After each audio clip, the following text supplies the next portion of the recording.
Bom, hoje é segunda-feira. Parece que o Luiz Inácio continua sendo o presidente e o inominável Mequetrefe continua sendo inelegível, investigado e agora um baita arregão. Quero dizer que eu já sabia que ele é arregão, covarde e mais um monte de adjetivos que ao longo desse vídeo provavelmente eu vou falar aqui. Eu tô vendo aqui nas redes gente falando que flopou, que tinha pouca gente. Não é verdade. Tinha muita gente, não 750 mil pessoas, se é que a gente pode chamar esse bando de marmota de pessoas. Tinha bastante gente, sim. O cálculo que eu achei mais apropriado foi de um instituto que fez a medição por fotografias aéreas. E eles chegaram à conclusão que tinham 195 mil pessoas por volta disso. Como diz um amigo meu, o jornalista Gustavo Novo, se tiver uma Kombi apoiando esse cara já é muito, por tudo que ele já fez. Uma Kombi ou um Fiat 147 prestando apoio a ele já seria um absurdo. Mas não foi uma Kombi e muito menos um Fiat 147. Foram quase 200 mil pessoas que foram para Paulista ontem e mais milhões que ficaram em casa. Esse é o fato. A questão não é a quantidade. A gente sabe que tem muita gente apoiando esse sujeito tosco, ignorante, golpista e perverso. Nas eleições ele teve 58 milhões de votos. A questão é que mesmo se ele tivesse colocado esses 58 milhões de pessoas que votaram nele em outubro de 22 nas ruas ontem, nada mudaria. Assim como nada mudou, absolutamente nada. Ele agora quer falar em anistia. O governador de Goiás, o Caiado, ontem sugeriu que ele fosse anistiado. E o filho dele, o 01, o Flávio, também. Eles sabem da sua culpa. Eles sabem que a cadeia está aí. A Polícia Federal já reuniu provas suficientes que ele atentou, conspirou, usou as instituições de Estado, usou o cargo de presidente para cometer crimes contra o Estado de Direito, entre outros. Todo mundo sabe. Aí você se pergunta, por que então as pessoas ainda o apoiam? Ainda o apoiam porque se identificam com ele. Muitos o apoiam justamente porque ele tentou dar um golpe de Estado. Essa gente apoiava ele enquanto ele ria, debochava das pessoas agonizando por falta de oxigênio.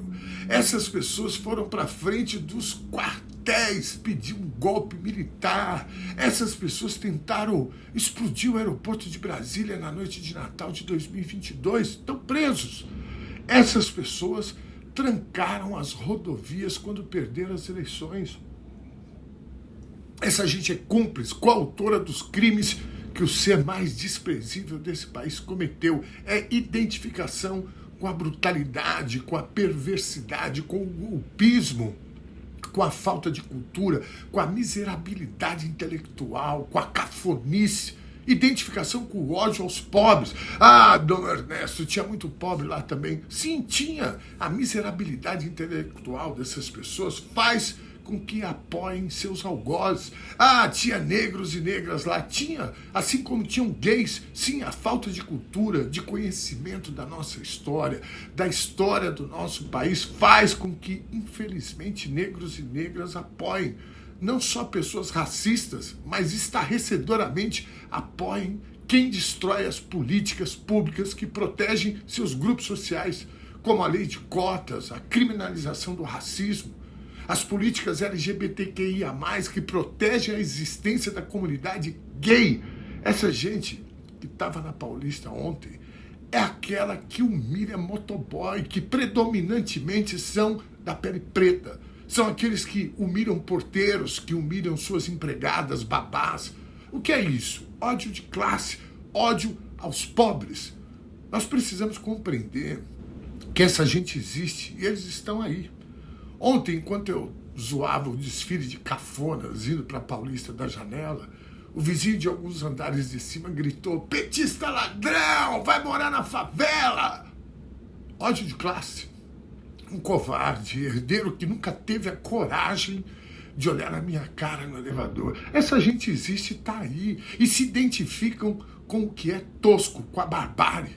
E eles podem se juntar, eles podem se manifestar, mas não vão ter que fazer isso tudo cumprindo a lei. Não à toa o Sigismundo ontem estava pianinho propondo que se passasse uma borracha no passado. É mesmo. Vamos apagar da memória os mais de 700 mil mortos por uma pandemia que teve a participação dele diretamente, que se negou a comprar vacina, que primeiro minimizou o vírus, depois sabotou as medidas de segurança para conter o contágio, uso das máscaras, o distanciamento, depois sabotou a vacina, se negou a comprar e, por último, enfiou na cabeça dessa gente cafona, esse bando de retardado, com todo respeito aqui às pessoas que sofrem de algum retardo mental, mas ele enfiou na cabeça desses retardados que a vacina pediátrica para criança poderiam matar seus filhos, causando um prejuízo enorme numa cultura pró-vacina que existia nesse país. Enquanto a cada 2 dias morria uma criança na pandemia, ele causava pânico em pais e mães pelo país afora. Além de, pasmem, recomendar remédio para verme, para pessoas se curarem de um vírus altamente letal que matava quase 5 mil pessoas por dia. Nós não vamos passar borracha nenhuma no passado, cara. Ele vai pagar por isso, não por vingança ou algum sentimento de revanchismo, mas por justiça. Hoje, segunda-feira, o Brasil segue no seu caminho de buscar justiça, paz social, justiça social e sem nenhum revanchismo, cobrando que essas pessoas que cometeram crimes sejam responsabilizadas. No caso do inominável, cadeia. No caso dessa gente bizarra, cafona, inculta que foi na Paulista ontem, vocês já estão condenados a passar por essa aventura maravilhosa que é a vida, sem conhecer, sem desfrutar do prazer de ser feliz, de ter empatia, de conhecer a história do nosso povo, da história do mundo civilizado, de respeitar as diferenças, de reconhecer a beleza do povo pobre, a beleza de testemunhar o avanço social, econômico, o avanço intelectual, científico de milhões de crianças pobres do Brasil. Vocês vão continuar balançando a bandeira de Israel sem conhecer a história do genocídio contra o povo palestino. Vocês vão continuar juntando dinheiro para conhecer o Mickey em Orlando e não vão conhecer os paraísos da nossa terra. Vocês vão idolatrar a música descartável dos norte-americanos e não vão conhecer a belíssima cultura brasileira, a diversidade da nossa rica cultura. Essa é a pena de vocês. Talvez seja mais dura que a pena de alguns patriotas que já foram condenados a mais de 15 anos de cadeia e que não receberão anistia. No máximo, receberão a companhia de outros zumbis que resolveram jogar suas vidas fora para apoiar o pior e mais cruel brasileiro que já apareceu na nossa história. Salve! Boa semana para todo mundo aí!